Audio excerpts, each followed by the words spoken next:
আচ্ছা আপনি একটু হাঁটে দেখেন তো, হাঁটু দিয়ে কিভাবে হাঁটেন দেখেন, দেখেন আস্তে।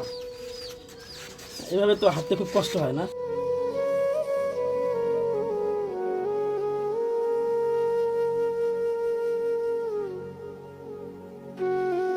তো আমরা একজনের বাড়িতে যাচ্ছি, একজন প্রতিবন্ধী, শারীরিক প্রতিবন্ধী। তো আমরা খবর পাইছি, এই জন্য তার বাড়িতে আমরা তার খোঁজ নেওয়ার জন্য যাচ্ছি।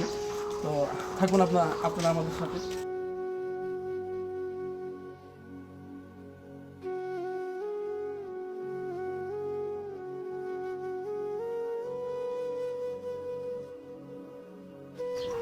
আসসালামু আলাইকুম। ওয়ালাইকুম আসসালাম। বাজি কেমন আছেন? আছি আল্লাহর রহমতে ভালো। তো আপনি তো মানে দেখতেছি যে পায়ের অনেক সমস্যা, চলাফেরা ঠিকমতো করতে পারেন না। না, এটা আমি ঠিক চলাফেরা করতে পারি। তো সংসার কিভাবে চালাচ্ছেন? এই তো মোটামুটি আমার পরিবার, আমার ফ্যামিলি মানুষের বাড়ি কাজ করে। হ্যাঁ, মানে আপনার ওয়াইফ অন্যের বাড়িতে কাজ করে মান্যের বাড়ি উপার্জন করে। হ্যাঁ, উপার্জন করে। তো আমরা আপনাকে কিভাবে সাহায্য করতে পারি? আপনারা যদি আমাকে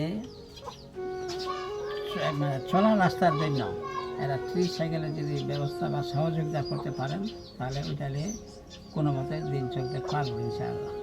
তাহলে তো আর আপনার ওয়াইফের অন্যের বাড়িতে কাজ করতে হবে না, যদি আপনি নিজে কিছু প্রতিষ্ঠিত হতে পারেন। গাইস, যদি মানে এনাকে আমরা একটা গাড়ির ব্যবস্থা করে দিতে পারি যে কোনোভাবে, তাহলে উনি হয়তো নিজেই ওই গাড়ির মাধ্যমে যে কোনো একটা ব্যবসা বাণিজ্য কোনো কিছু করতে পারবে।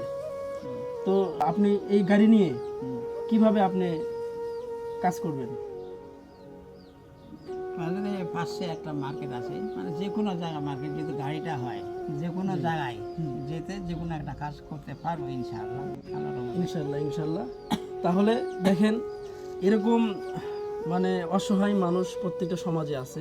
আমাদের উচিত এই সমস্ত মানুষের পাশে দাঁড়ানো, তাদের কর্মের একটা ব্যবস্থা করে দেওয়া। তো আমরা সেই চেষ্টাই করব, আঙ্কেলকে একটা আমরা ব্যবস্থা করে দেওয়ার সহযোগিতা করার চেষ্টা করব ইনশাআল্লাহ।